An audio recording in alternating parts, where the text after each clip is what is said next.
शिवानी बहू प्रज्ञा को रील्स बनाने का बड़ा ही क्रेज है और वो दिन भर रील्स बनाती रहती है, खाते पीते घूमते फिरते घर में कॉलेज में। रील्स बनाने के कारण प्रज्ञा पूरे कॉलेज में हाईलाइटेड है। जहाँ उसके रील्स सभी को पसंद आते हैं, वहीं मनीषा चिंता में डूबी रहती है। एक रोज जब खाते हुए प्रज्ञा रील्स बना रही होती है, तब मनीषा कहती है, 1 मिनट भी चैन नहीं है इस लड़की को। ये नहीं कि खाना तो आराम से खा ले, लेकिन नहीं, अरे थोड़ी देर रील्स नहीं बनाओगी तो आसमान नहीं टूट पड़ेगा। अरे मम्मी, इसी को तो कहते हैं डिटर्मिनेशन। तुम नहीं समझोगी ये सब। भगवान, इस लड़की को सद्बुद्धि दे। जहाँ देखो तब टेढ़ा बाका मुंह बनाती रहती है। मनीषा की बात का प्रज्ञा पर जरा भी असर नहीं होता और वो खाते खाते रील्स बनाती रहती है। दिन बीतने लगते हैं और देखते देखते प्रज्ञा का कॉलेज भी खत्म हो जाता है। आए दिन कोई ना कोई मनीषा को प्रज्ञा की शादी करवाने का सुझाव दे जाता है। सब ठीक ही कहते हैं, प्रज्ञा की शादी कर देनी चाहिए। अपने घर के कामकाज में व्यस्त हो जाएगी तो खुद ही ये रील्स और नाच गाना बंद हो जाएगा। मनीषा और प्रेम प्रज्ञा के लिए एक अच्छा लड़का ढूंढने लगते हैं और तभी विकी का रिश्ता प्रज्ञा के लिए आता है, जिसने प्रज्ञा को उसकी रील्स देखकर पसंद कर लिया था। अगले दिन विकी अपने माता पिता के साथ प्रज्ञा के घर पहुंच जाता है और प्रज्ञा साड़ी पहने हाथों में चाय की ट्रे लिए उनके सामने आती है। जब विकी को पसंद है तो हमें भी बहू पसंद है। बहन जी, आप बारात की तैयारी कीजिए। एक बार लड़का लड़की अकेले में बात कर ले तो अच्छा रहेगा। हाँ हाँ, क्यों नहीं। मनीषा विकी को प्रज्ञा के कमरे में भेजती है, जहाँ प्रज्ञा पहले से ही रील्स बना रही होती है। तभी विकी कहता है, आ गए आपके साजन जी, हमारे साथ ये रील्स कंप्लीट करते तो और भी अच्छा रहता। अच्छा जी, अब आ ही गए हैं तो बना ही लेती हूँ आपके साथ।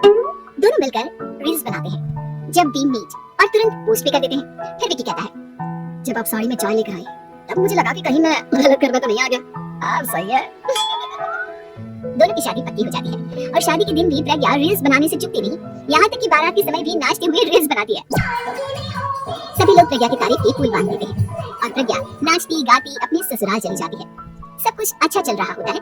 प्रज्ञा यहाँ भी दिन भर हर चीज की रील्स बनाती रहती है। लेकिन कुछ दिनों के बाद जब सुनीता कहती है, बहू, ये रील्स के साथ साथ कुछ काम भी कर लिया करो। वैसे तुझे और क्या क्या बनाना आता है? मम्मी जी, वैसे तो सब कहते हैं कि मैं सब कुछ अच्छा बनाती हूँ, लेकिन मुझे लगता है कि मैं मैगी अच्छा बना लेती हूँ, हाँ, कॉफी भी अच्छा बना लेती हूँ और मुंह तो सबसे अच्छा बना लेती हूँ। अच्छा अच्छा। सुनीता अपना माथा पकड़ लेती है और कहती है, बहू, कुछ खाना बनाना भी सीख लेती हूँ। मम्मी जी, मैं लंबी प्लानिंग कर रही हूँ। जल्दी ही मैं इतनी फेमस हो जाऊंगी कि मुझे पैसे मिलने लगेंगे। हम दोनों सास बहू राज करेंगे, राज ना कर काम करेंगी और लोगों की तो लाइन लगेगी हमसे मिलने के लिए। तेरा दिमाग खराब हो गया है क्या बहू? हंसी मजाक तक ठीक है, लेकिन इस तरह घर नहीं चलते। जितना जल्दी हो इस घर के तौर तरीकों को सीख लो।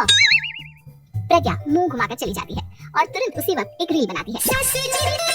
ये देख सुनीता का गुस्सा 7वें आसमान पर चला जाता है और विकी के घर आती ही सुनीता उसे सब कुछ बताती है। विकी भी अब प्रज्ञा की इन हरकतों से परेशान हो जाता है। तुम टेंशन मत लो मम्मा, मैं देख लूंगा। विकी कमरे में जाता है तो देखता है कि प्रज्ञा रील्स बना रही है। विकी बड़े ही प्यार से प्रज्ञा से कहता है, प्रज्ञा, इन सब के लिए मैं तुम्हें मना नहीं कर रहा हूँ, लेकिन फिर भी हर वक्त तो ये अच्छा नहीं लगता ना। समझने की कोशिश करो, मुझे भी तुम्हारा थोड़ा वक्त चाहिए। मैं जब ऑफिस से आता हूँ तो मुझे समय देने की जगह इसी में लगे रहता है। तुम ज्यादा ही सोच रहे हो। तुम भी मेरे साथ रील्स बनाओ ना, तुम्हें भी बहुत अच्छा लगेगा। तुम्हें इज्जत से कोई बात समझ में नहीं आती क्या? दिमाग खराब हो गया है तुम्हारा इस चकाचौंध से। अगर तुमने अपना रवैया नहीं बदला तो मैं तुमसे दूर चला जाऊंगा। तुम ही रिश्ता लेकर आई थी, मुझे लड़कों की कमी नहीं थी और ना आज है। विकी दरवाजा पटक कर चला जाता है। धीरे धीरे विकी प्रज्ञा से दूर होता जाता है। एक रोज मनीषा प्रज्ञा के ससुराल उससे मिलने जाती है। तब सुनीता उससे कहती है, बहन जी, अब आई है तो कुछ दिन यहाँ रहकर जाइएगा, आप ही का घर है। हाँ मम्मी, बहुत दिन हो गए तुम्हारे साथ एक भी रील नहीं बनाई मैंने। प्रज्ञा तुरंत अपने फोन में रील्स ऑन कर लेती है। ये सब मुझसे नहीं होता। तेरा ये भूत अभी तक नहीं उतरा क्या? बहन जी, आप कुछ कहती नहीं क्या इसे? जब आप ही कुछ नहीं कर पाई तो मैं कर ही क्या सकती हूँ? सास तो वैसे ही बदनाम है। शाम को घर की लाइट चली जाती है और मनीषा प्रज्ञा से कहती है, मेरे घुटनों में बहुत दर्द हो रहा है, तो लाइट का कुछ इंतजाम करना बेटा। अच्छा, कैंडल जला देती हूँ मम्मा। प्रज्ञा गाते हुए कैंडल जलाती है और खिड़की के पर्दे के पास रख देती है। मनीषा, जिसे बहुत दर्द हो रहा है, वो सो जाती है और प्रज्ञा हमेशा की तरह अपनी रील्स में लग जाती है। उधर कैंडल की वजह से पर्दा आग पकड़ लेता है और मनीषा के कमरे में आग लग जाती है। बचाओ, कोई है, बचाओ! सभी भागते हैं और विकी कमरे की आग बुझाने में लग जाता है, लेकिन तब तक मनीषा आधी जल चुकी थी।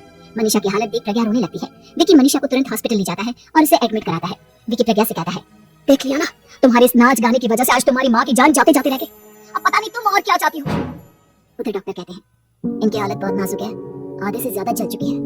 प्रज्ञा रोती हुई मंदिर में जाती है और भगवान के आगे जाकर कहती है, भगवान, मेरी माँ को ठीक कर दो। मैं कसम खाती हूँ आज से ये रील्स बनाना छोड़ दूंगी, बस मुझे मेरी माँ वापस मिल जाए। 2 दिन बीत जाते हैं और मनीषा खतरे से बाहर आ जाती है। पेशेंट अब ठीक है, आप लोग उनसे मिल सकते हो। सब कोई मनीषा से मिलता है और प्रज्ञा सबके सामने अपना फोन तोड़ देती है। मुझे माफ कर दो मम्मा, मैंने तुम लोगों की बातों को नजरअंदाज किया। बेटा, कोई भी चीज जरूरत से ज्यादा खराब है।